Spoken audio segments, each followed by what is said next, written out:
சென்னை கலைவாணர் அரங்கில் நடைபெறும் அயலக தமிழர் தின விழாவில் புதிய நலத்திட்டங்களை தொடங்கி வைத்து முதலமைச்சர் மு க ஸ்டாலின் பேசி வருகிறார். நேரலை காட்சிகளை பார்க்கலாம். இளைஞர் நாட்டு அமைச்சர் திரு அரவிந்த்குமார் அவர்களே, மாண்புமிகு நாட்டு ஆளுநர் திரு சுசீந்திரன் அவர்களே, கனடா நாட்டினுடைய முன்னாள் பிரதமர் டாக்டர் மோசஸ் வீராசாமி நாகமுத்து அவர்களே, மொரிஷியஸ் நாட்டினுடைய முன்னாள் அமைச்சர் டாக்டர் பரமசிவம் அவர்களே,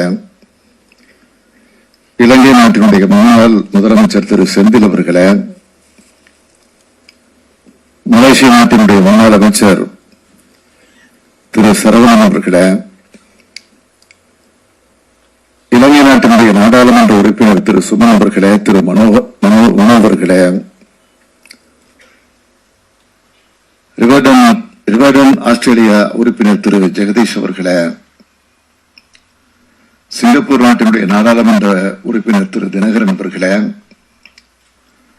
துபாய் டெக்கான் குழுமத்தினுடைய தலைவர் திரு லட்சுமணன் அவர்களே, அயலக தமிழர் நல வாரியத்தினுடைய தலைவர் திரு கார்த்திகேய சிவசேனாதிபதி அவர்களே, தமிழ்நாடு அரசினுடைய தலைமைச் செயலாளர் அவர்களே, பொது மற்றும் மறுவாழ்வுத்துறையினுடைய செயலாளர் முனைவர் ஜெகநாதன் IAS அவர்களே, அயலக தமிழர் நலன் மற்றும் மறுவாழ்வுத்துறையினுடைய ஆணையர் திருமதி ஜெயசிந்தா லாசரஸ் IAS அவர்களே, அயலக தமிழர் நலன் சார்ந்த அமைப்புகளின் நிர்வாகிகளே, அரசு உயர் அதிகாரிகளே, அலுவலக துறைமுக்களே, பத்திரிகை மற்றும் ஊடகத்துறை சார்ந்திருக்கக்கூடிய நண்பர்களே,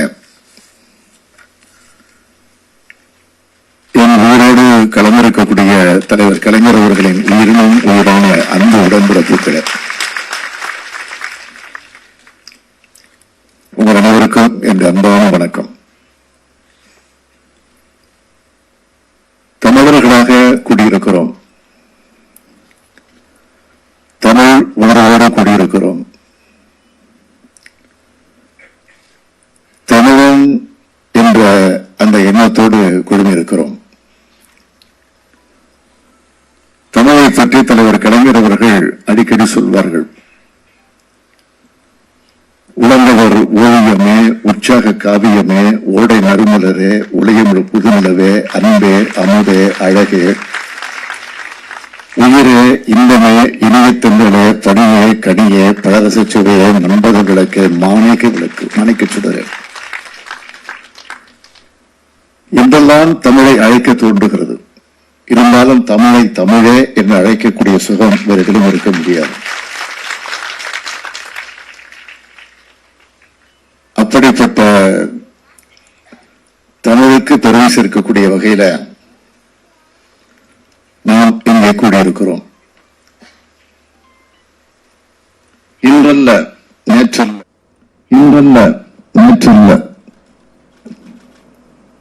2000-3000 ஆண்டுகளுக்கு முன்பாகவே உலகில் உள்ள பிற நாடுகளோடு நல்லுறவு கொண்டிருந்த பெருமை தமிழ்நாட்டுக்கு உண்டு. அந்த பெருமையின் தொடர்ச்சியாகத்தான் தமிழ் நிலப்பரப்பின் அடையாளமாக அயலகத்தில் வாழக்கூடிய தமிழர்களான நீங்கள் அனைவரும் இங்கே வந்திருக்கிறீர்கள். வரலாற்று பெருமைமிக்க ஏதென்ஸ், ரோம் நகரங்களுக்கு இணையாக பூம்புகார், கொர்க்கை, துண்டி போன்ற நகரங்களை கொண்டது நம்முடைய பழம் தமிழ்நாடு. பெருங்கடல் கடந்து உலகளாவிய மனித குலத்துடன் நட்புறவோடு பாராட்டி மானுட சமுத்திரத்தில் தங்களை இணைத்துக் கொண்டவர்கள் தமிழர்கள். கடற்படை கொண்டிருந்த சோழ மன்னர்கள் மேற்கொண்ட பயணங்கள் ஒரு போர்க்களங்களாக மட்டுமல்ல, பண்பாட்டு உறவுகளாகவும் வளர்ந்திருக்கின்றன. அதற்கான தடயங்களை தென்கிழக்கு ஆசிய நாடுகள் பலவற்றில் காண முடியும். பூம்புகார் எனும் காவேரிப்பட்டினத்தில் துறைமுகம் சோழ காலத்திலே பல்வேறு நாடுகளுடன் ஏற்றுமதி இறக்குமதி வணிகத்தில் ஈடுபட்டிருந்ததை சங்க இலக்கியமான பட்டினப்பாலை படம் பிடித்து காட்டுகிறது. கால வளர்ச்சியில் தமிழர்கள் கல்வி மற்றும் வேலை வாய்ப்புக்காக பிற நாடுகளுக்கு செல்ல வேண்டிய சூழ்நிலை ஏற்பட்டன. மலேயா, பிஜி, இலங்கை, தென்னாப்பிரிக்கா, மடகாஸ்கர் தீவுகள் என பல நாடுகளுக்கும் தொழிலாளர்கள் செல்ல வேண்டிய நிலைமையும் ஏற்பட்டது.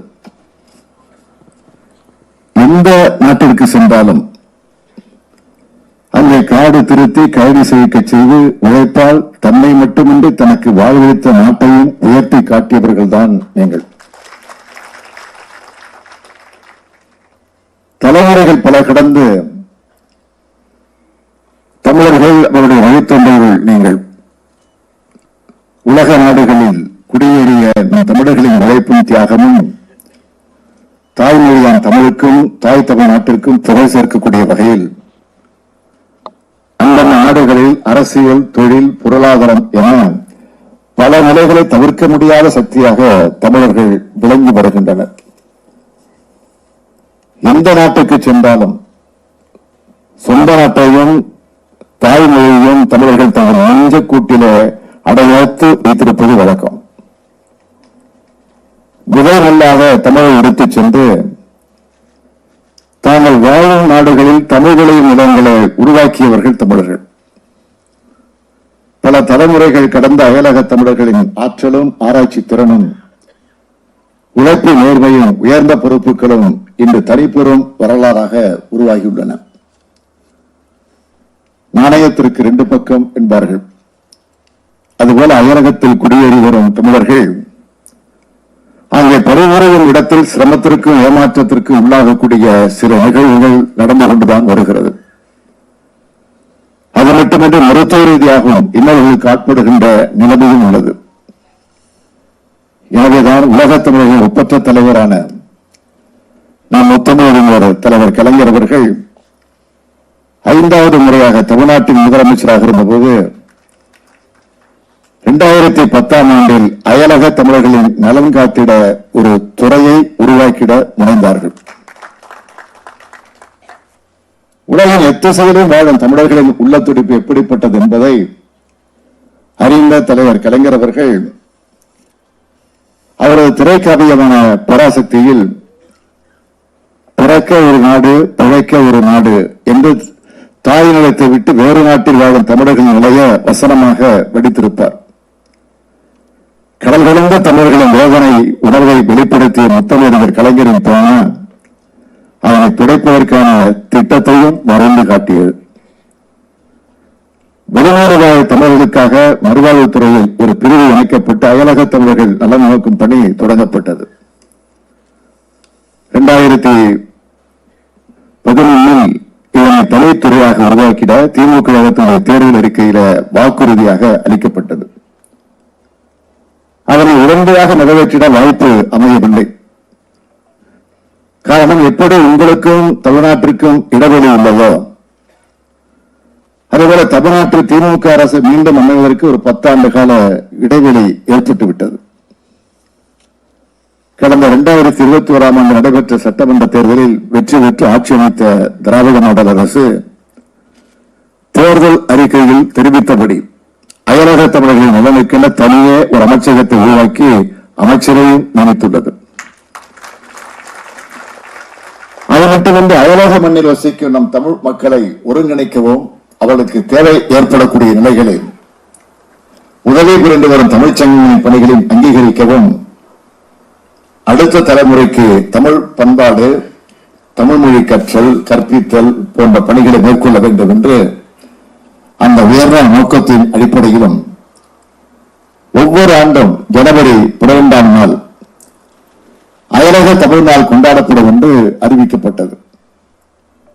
அது வெறும் அறிவிப்பல்ல என்பதைத்தான் இங்கே திரண்டிருக்கக்கூடிய நீங்களும் உங்களோடு கலந்து நானும் சேர்ந்து இங்கே நிரூபித்துக் கொண்டிருக்கிறோம்.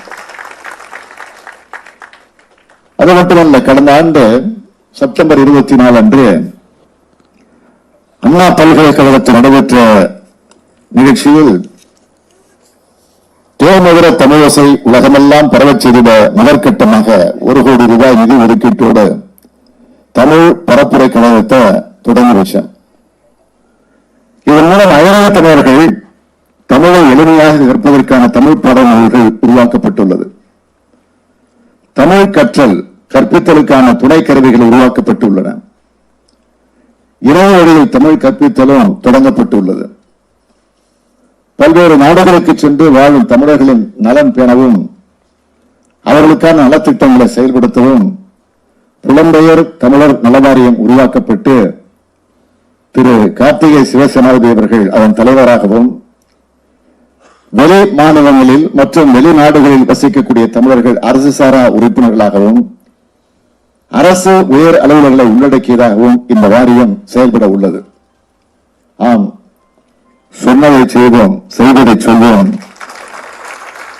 என்ற முத்தமிழ் அறிஞர் கலைஞரின் மொழியிலான அரசு இது. அயனாத்திரவாளர் தமிழக நலம் காக்கும் வகையில் தொடங்கப்பட்ட இத்துறையில் கடந்த ஓராண்டில் மட்டும் வெளிநாடுகளில் இறந்து போன 288 தமிழர்களின் உடல்களை தமிழ்நாட்டிற்கு கொண்டு வருதல், அங்கே இறந்தவர்களின் ஊதிய நிலவ மற்றும் இழப்பீட்டு தொகையை பெற்றுத் தருதல், மருத்துவ இயலாமையால் பாதிக்கப்பட்டவர்களை தமிழ்நாட்டிற்கு அழைத்து வந்து உரிய சிகிச்சை அளிக்க ஏற்பாடு செய்தல், இது போன்ற வேலைகளை அங்குள்ள இந்திய தூதரகம் மற்றும் தமிழ்ச்சங்கம் உதவியோடு செயல்படுத்தி வருகின்றது. அயலக தமிழர்கள் நலனுக்கென அமைக்கப்பட்டுள்ள அயலக தமிழர் நல வாரியத்தில் பதிவு செய்து அயல்நாட்டிற்கு செல்லும் தமிழர்களுக்கு அடையாள அட்டை, காப்பீடு, குடும்பத்தில் உள்ளவர்களுக்கு திருமண உதவித்தொகை, கல்வி உதவித்தொகை என பல நலத்திட்டங்களை செயல்படுத்தப்பட உள்ளன. ஏற்கனவே நமது அரசு வெளிநாடு வாழ் தமிழர்கள் நலனுக்க பல்வேறு முன்னெடுப்புகளை செய்து வருகிறது. குறிப்பாக கோவிட் பெருந்தொற்று காலத்தில் வெளிநாடுகளிலிருந்து 80,000 தமிழர்கள் பாதுகாப்புக்காக தமிழ்நாட்டிற்கு அழைத்து வரப்பட்டனர். அவர்கள் பணி வாய்ப்பை இழந்த காரணத்தால் சிறு குறு மற்றும் நடுத்தர தொழில் மூலமாக மானியத்தோடு கூடிய கடன் வசூல் வழங்கும் புது திட்டம் செயல்படுத்தப்பட்டுள்ளது. கடந்த ஆண்டு ரஷ்யா உக்ரைனுடைய போர் மூண்ட போது ஒன்றிய அரசினுடைய ஒத்துழைப்போடு உக்ரைனின் அண்டை நாடுகளில் உள்ள தமிழ்ச்சங்கங்கள் மற்றும் தன்னார்வல உதவியோடு தமிழ்நாடு அரசு மேற்கொண்ட முயற்சியால் உக்ரைனில் மருத்துவம் பயின்று வந்த 1890 மாணவர்கள் பாதுகாப்பாக மீட்கப்பட்டனர். இவர்கள் 1524 மாணவர்கள் தமிழ்நாடு அரசினுடைய செலவில் சொந்த ஊருக்கும் அனுப்பி வைக்கப்பட்டனர். கடந்த ஆண்டு இலங்கையில் கடுமையான பொருளாதார நெருக்கடி மற்றும் உணவுப் பொருள் தட்டுப்பாடு ஏற்பட்ட போது தமிழ்நாடு அரசின் சார்பில் உடனடியாக அவர்களுக்கு தேவையான 174 கோடி ரூபாய் மதிப்பிலான உணவுப் பொருட்கள், பால் பவுடர் மற்றும் ஊர்காக்கும் மருந்து பொருட்கள் அனுப்பி வச்சு மனிதநேய அடிப்படையில் உள்ள மக்களின் இன்னலை போக்கிட உதவிக்கரம் நீட்டியது. தமிழ்நாட்டில் திராவிட முன்னேற்றக் கழக ஆட்சி அமையும் போதெல்லாம் வெளிநாடு வாழ் தமிழர்களுக்கான பாதுகாப்பு மற்றும் முன்னேற்றத்திலே அதை கவனத்திலே கொண்டு தாயுள்ளத்தோடு திட்டங்களை தீட்டி செயல்படுத்தி வருகிறோம். அதன் தொடர்ச்சியாக அயலக தமிழர் நாளான இன்று சில அறிவிப்புகளை மகிழ்ச்சியோடு நான் அறிவிக்க விரும்புகிறேன். முதலாவதாக, தமிழ்நாட்டிலிருந்து பல்வேறு காலகட்டங்களில் புலம்பெயர்ந்த அயல்நாடுகளில் நிரந்தரமாகவும் தற்காலிகமாக வாழ்ந்து வரும் தமிழர்கள் குறித்து விரிவான ஆய்வுகள் மேற்கொண்டு தரவுகள் முழுமையாக ஆவணப்படுத்தப்படும்.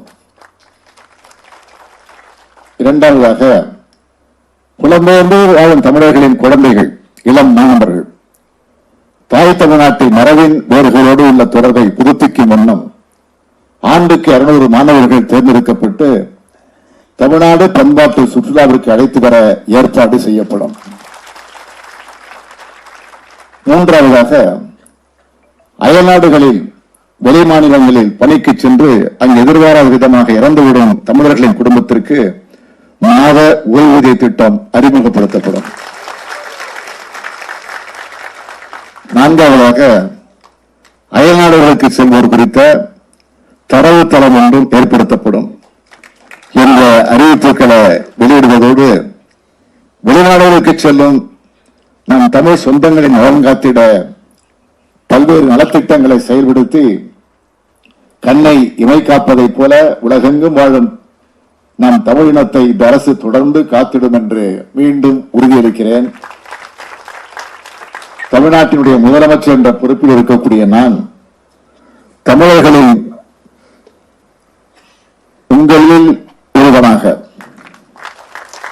உங்களுடைய ஒரு சகோதரனாக, உங்களில் பலருக்கு அண்ணனாக, சிலருக்கு தம்பியாக, ஏன் அனைவருக்கும் உடன்பிறப்பாக நான் இருக்கிறேன்.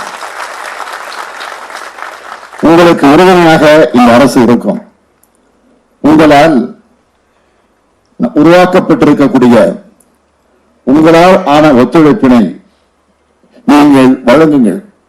இணைந்து நாம் பயணிப்போம். நம்மை கடலும் கண்டங்களும் பிரித்திருந்தாலும் தமிழ் இணைக்கும். உலகமும் வாழும் தமிழர் வாழ்வு செழிக்கும். தமிழ்நாடு தழைக்கும். தமிழால் இணைவோம். தமிழை வளர்ப்போம். தமிழை வளர்ப்போம். தமிழரையும் வளர்ப்போம். அனைவருக்கும் தமிழர் திருநாளாம் இனிய பொங்கல் நல்வாழ்த்துக்களை தெரிவித்து இந்த அளவில் என் உரையை நிறைவு செய்கிறோம். நன்றி, வணக்கம்.